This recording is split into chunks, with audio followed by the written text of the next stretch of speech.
1월 30일의 정전 시장입니다.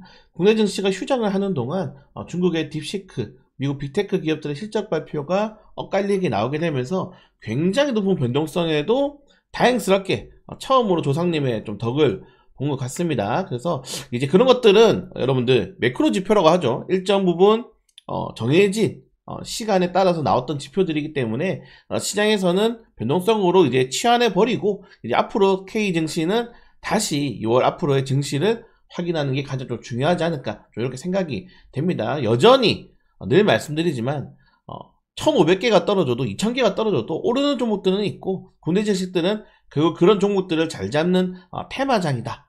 좀 확인을 하시는 게 좋을 것 같고요. 그래서 6월 달에도 그리고 오늘도 어떤 테마들이 좀 시장에서 잘 움직일 수 있을지 공략을 해볼지 한번 시작해 보도록 하겠습니다. 뉴욕 증시는 다행스럽게 지난 월하의 충격을 좀 뒤로 하고 수요일 목요일 날에는 좀 반등에 성공을 하게 되었습니다. 빅테크 종목들도 좀 크게 반등에 성공을 하게 되었는데 우리가 이제 진짜 걱정하는 거는 2월 넘어서부터죠. 트럼프 대통령이 지금 주중 동안에 계속적으로 한국산 뭐 세탁기 이야기도 꺼내면서 관세에 대해서 부담을 주고 있는데 관세뿐만 아니고 보조금 지출 중단, 이 보조금에는 인플레 감축법, IRA법을 포함해서 칩스법, 반도체 지원법도 있단 말이에요. 우리나라 같은 경우에는 현재 삼성전자라든가 SK하이닉스라든가 뭐 좀 더 나아가서는 뭐 현대차, 기아 다 지금 보조금을 어느 정도 받거나 아니면은 인플레 감축법으로 인해서 세제 혜택을 받고 있는데 이런 것들이 완전히 사라질 수 있다는 전망도 나오고 있기 때문에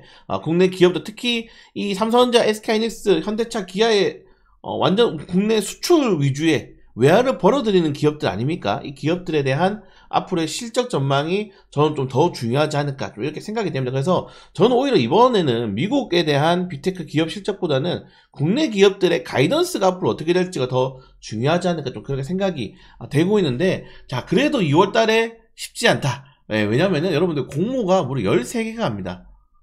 제가 자주 편하게 설명을 드렸죠. 아니 우리나라 같은 경우는 슈퍼마켓인데 슈퍼에 물건이 계속 늘어나 손님들은 정해져 있는데 그럼 어떻게 되겠습니까 여러분들? 팔리는 물건들 수가 줄어들 수밖에 없겠죠. 근데 지속적으로 상장을 이렇게 때려버리니까 이게 시장에서는 계속적으로 유통 물량들이 떨어질 수밖에 없다는 겁니다. 1월에도 7개 상장했고 2월달에 만약에 12개, 13개 다 상장하면은 벌써 지금 20개가 상장하는 거예요. 1년에 100개가 넘게 상장이 된다니까요 지금. 그래서 지금 매달 이렇게 너무 많은 상장들도 시장을 누르는 가장 큰 원인 중에 좀 하나가 될 수 있다. 다만 이런 것들이 거래소라든가 뭐 전혀 지적사항은 나오지 않고 있다는 점들, 이런 것들 좀 아쉽고 계속 국내 증시는 테마주를 할 수밖에 없는 시장이 만들어주고 있다는 점들 좀 다시 확인할 수 있습니다. 근데 모건 스탠리가 최근에 JP모건이 충격적으로 1.2를 이제 한국 경제 성장률을 전망했는데 1.5. 근데 원래 모건 스탠리 형제들이 짜요. 원래 좀 매파적이고 짠데 1.2, 1.5를 때려버리면서 최근에 정부라든가 한국은행보다 더 낮게 지금 한국 전망을 하고 있는데 뭐 저는 예상이 됩니다. 사실 지금 상황 한번 보세요 여러분들.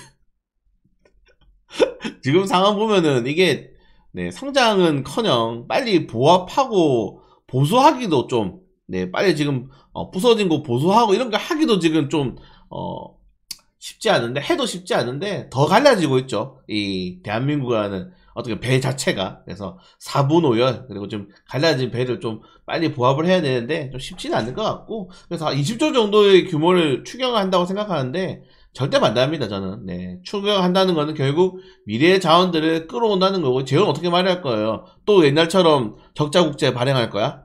그러니까 쉽지 않다. 계속 쉽지 않다. 제가 좀 염세론자가 아니었는데 정말 최근 한 1년 동안 굉장히 염세론자가 되고 있는 것 같아요. 그래서 더욱더 저는 느낍니다. 그러면서 공부를 할 때마다 느끼는 게 뭐냐면은 국내 증시는 진짜 테마주를 잘 잡으면은 테마주밖에 잡을 게 없구나, 이렇게 말씀을 드리고 싶어요. 그래서 골드만삭스는 딥시크 충격은 조정일 뿐이고 약세장이 아니다. 이거 제가 주중에 영상 계속 올려드렸지만은 이 딥시크에 대해서 전망이 너무 다양합니다. 다양하기도 하고 아니 정체라고 하죠. 정체에 대해서 몰라. 재원을 몰라요 아직. 그래서 딥시크 좀 더 뜯어봐야 될 필요가 있을 것 같고, 블랙록 같은 경우에는 올해 증시가 15% 정도 더 오를 것 같다.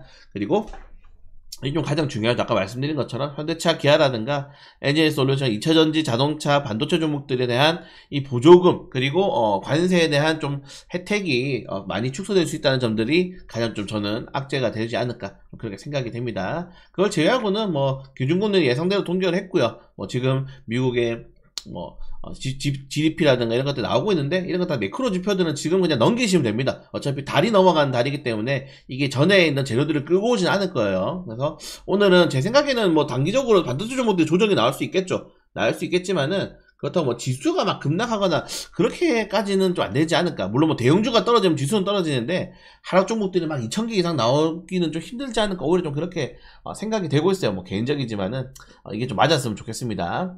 자, 그리고 러시아에 대해서 지금 러시아가 유럽에 우크라이나도 경유해서 지금 우크라이나를 경유하는 이 가스관이랑 뭐 독일의 노드스트림 1, 2가 다 막혀버렸죠. 그래서 지금 보시는 것처럼 독일 같은 경우가 왜 이렇게 제3국을 통한 러시아의 LNG를 불법으로 수입하겠습니까?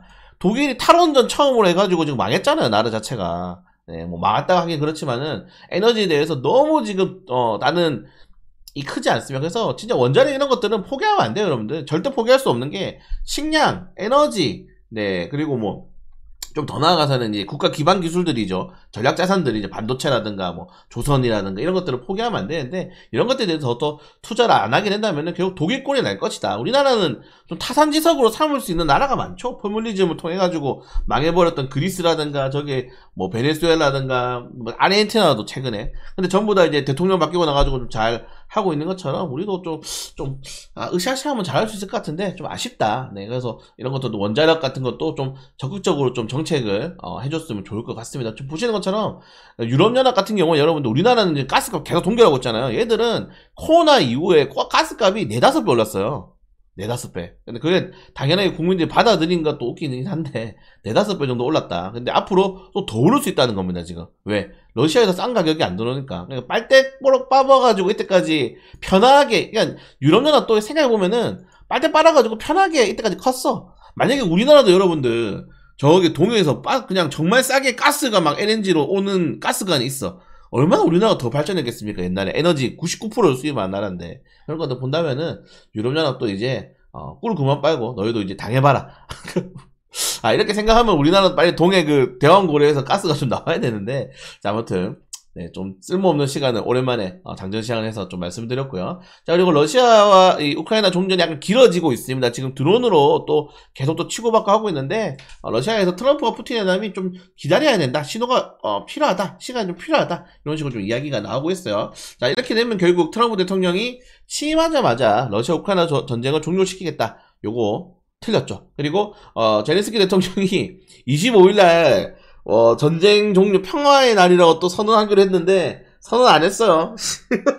그래서 러시아 우크라이나 전쟁은 조금 더 길어지겠지만은 지금 우리나라 기업들이 계속적으로 이 종전에 대한 이런 기대감들을 좀 가지고 있다는 점도 최근에 저 같은 경우는 이제 여기서 가장 큰 수혜자 될 수 있는 게 우크라이나가 엄청난 농업국가지 않습니까? 그래서 TIM이라든가 대동기업, 이 트랙터 농기계 관련 테마주들에 대한 이런 전망이 좀 나쁘지 않을 것 같다. 다만 전쟁이라는 게 정말 언제 종료될지 모르기 때문에 이런 것들은 모멘텀으로 좀 가져가야 된다. 이거 말씀을 드리고 싶고요.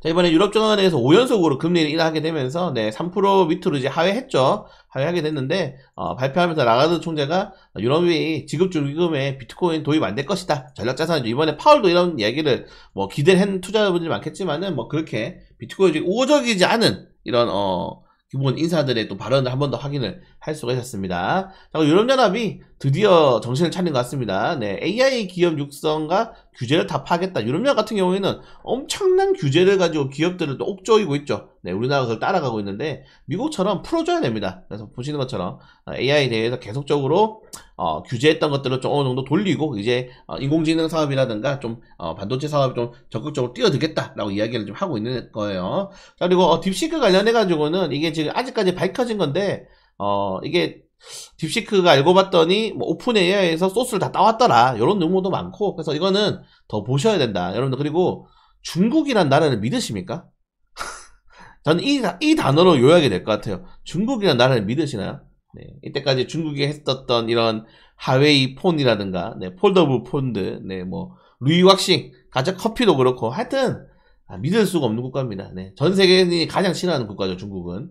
자, 아무튼 그런 내용도 있고, 그리고 두 번째로 저는 싫어하는 국가가 북한인데, 네, 북한에서 지금 최근에 트럼프가 계속 김정은이 발언을 하는데도 김정은이 대답이 없어요. 그냥 그 대답이라는 게 영상 매체를 통하면 대답이 없고, 이번에 그나마 경계한 게 뒷모습. 이건 사실 저랑도 좀 비슷하거든요. 저랑 정은이랑 풍채가 좀 비슷하기 때문에 이게 정은인지 아닌지 아무도 몰라요. 이 사진 한 장만 띡 공개했다면. 그래서 지금 여러분들 김정은 사망설이 계속적으로 대두되고 있는 것도 좀 재밌는 상황인 것 같고, 이렇게 생각해 보시면 될까. 김정은이 만약에 죽었을 때 이게 남북 경협주가 도움이 될 것이냐 악재가 될 것이냐, 이런 것들도 좀 우리가 한번 생각해 보시는 것도 괜찮을 것 같습니다. 이때까지 북한에서 만약에 좀 큰 이렇게 사망서 돌았을 때는 대부분 떨어지긴 했어요. 변동성이 워낙 크기 때문에 보통 이제 뭐 쿠데타가 일어날 수도 있고 어떤 사변이 날 수도 있고 하기 때문에 떨어졌긴 했지만은 또 그때는 트럼프가 대통령이 아니었죠. 그래서 트럼프가 계속적으로 김정은 현재 애타게 찾고 있다는 점들, 요 정도까지만 보시면 될 것 같습니다. 자, 그리고 뭐 오늘 가장 큰 재료인 것 같아요. 우리 안 팔길 잘했다. 네. 우리 양자호 KCS 안 팔기 잘했다. KCS 오늘까지 보기 잘했네요. 한국 연구진이 세계 최초로 상온 양자역학 현상을 발견했다. 이렇게 되면 양자호뿐만 아니고 뭐겠어요, 여러분들. 항상 명심하세요. 상온이 붙은 이런 모든 이 과학계 발견에는 초조노치가 따라 붙습니다. 그래서 우리 초조노치는 요새 또 신선생태크 떨어져가지고 지금 행방불명 되셨는데 빨리 돌아오시길 바라겠고요. 우리 같은 경우에는 KCS 오늘 뭐 좀 급등 나와서 좀 팔았으면 좋을 것 같습니다. 네, 그걸 제외하고는 뭐 우리나라 국내 내용 같은 경우는 뭐 크게 이슈 없고, 증권가에서는 계속 국내 증시가 좋다고 하네요. 2월달 증시도 좋을 것 같고, 이번에 딥시크발 이슈도 좀 빠르게 회복될 것 같다라고 하게 되면서 오히려 중국에 사업을 하고 있는 반도체 기업들을 추천했어요. 그래서 마이크로나노, NK전자, 조선엔지니어링, 피델리스, 중국 반도체 기업들이니까 반도체 기업도 아니고 중국이랑 이제 협업을 하고 있는 반도체 기업들이니까 한번 체크해 보시면 될 것 같습니다. 자, 그리고 이번 주 빅테크들 실적 발표였는데 그냥 하나씩 확인하시면 될 것 같아요. 어차피 빅테크 같은 경우에는 실적이 그대로 주가에 녹아들기 때문에 실적 좀 잘못 나왔다 하면 주가 떨어지는 거고, 잘 나왔다 하면 IBM처럼 실적 크게 오르는 거고, 체크하시면 될 것 같고, 이제 가이던스를 조금 더 우리가 중요하게 여기는데, 미국 같은 경우에는 보통 보수적으로 가이던스 잡습니다. 그래서 맨날 이래요. 미국은 우리 이번에 잘못 나올 것 같아, 이번에 좀 가이던스 하향해야 될 것 같아 해놓고서는 맨날 알고 봤더니 어닝 서프라이즈네요 하면서 그냥 주가 날려버리는 거예요. 미국 특징이라서 미국은 항상 실적 발표 플러스 전후 이틀 정도는 그냥 무시하시면 돼요. 네, 갑자기 정말 어닝 쇼크가 나오지 않는 이상은. 항상 미국은 맨날 가이던스를 낮게 잡은 다음에 어닝 서프라이즈 나왔다라고 하는 게 특징이다라고 말씀을 좀 드리시고, 네, 아이고 제가 빨간색으로 너무 파란색으로 해버렸네요. 자, 최근에 주중 동안에 또 뉴스가 됐던 게, 최근에 백종원 대표의 백햄, 네, 뭐 스팸보다 비싸다라고 해가지고 난리가 났었는데, 저는 그게 난리가 중요한 게 아니고 이런 거를 상장시킨 거래소가 문제고, 지금 주주 99%가 손실이잖아요. 그럼 이렇게 말할 수도 있죠. 저거 산 사람이 잘못 아니냐? 말할 수 있어요. 오케이. 근데 이런 걸 상장시킨 사람도 잘못이지. 근데 마켓에 상장한다는 게 뭡니까? 지금 한 나라에서, 한국이라는 나라에서 지금 공식적으로 인정한 기관에서 공식적으로 인정해서 상장을 시켰다면은 메리트가 있다는 기업이라고 어느 정도 증명이 된 거잖아요. 코스피코가 상장사인데. 근데 99%가 손실되는 주식을 상장시키면은 그 거래소도 책임이 없다는 겁니까? 쓰레기들. 자, 아무튼 저는 원래 이분을 좋아하지 않습니다, 여러분들. 세상에서 제일 조심해야 되는 사람이 나는 돈 욕심 없어요, 뭐 이런 사람들이에요. 저는 돈 좋아하거든요. 그래서 좋아하셔야 된다, 조심하셔야 된다, 그 말씀을 드리면서, 자, 오늘은 개인 소비 지출 가장 중요하죠. 개인 소비 지출 발표가 있다. 왜 중요하던지는 제가 계속 말씀드렸습니다. 미국은 소비 국가다. 네, 그래서 미국의 GDP의 70% 정도는 소비에 담당되기 때문에 소비가 더욱더 중요하다라고 말씀드리면서, 자, 오늘이 마지막이고 벌써 여러분들 2월입니다. 저는 좀 말씀드리고 싶은 게, 1월달에 투자 잘 하셨나요? 매매일지 한 주에 쓰셨나요? 네, 그냥 계속 수익률 좋죠? 네, 양봉나 계속 수익률 좋고 수익 잘 나고. 근데 주식을 계속 그냥 신호만 받아서 매매하시면은 재미가 없을 거예요. 저는 그렇게 생각합니다. 적극적인 참여가 여러분들의 실력을 더 높일 수 있다고 말씀을 드리고 싶고, 연초 되니까 또 이제 정말 많은 주식 장사꾼들이 저를 포함해서 주식 상품을 많이 파는데, 제가 주말 동안에 그것도 한번 봤거든요. 와, 무슨 100만원짜리, 150만원짜리, 200만원짜리 유튜브 일단 10만 넣으면은 무조건 100만원이야. 너무 부럽다.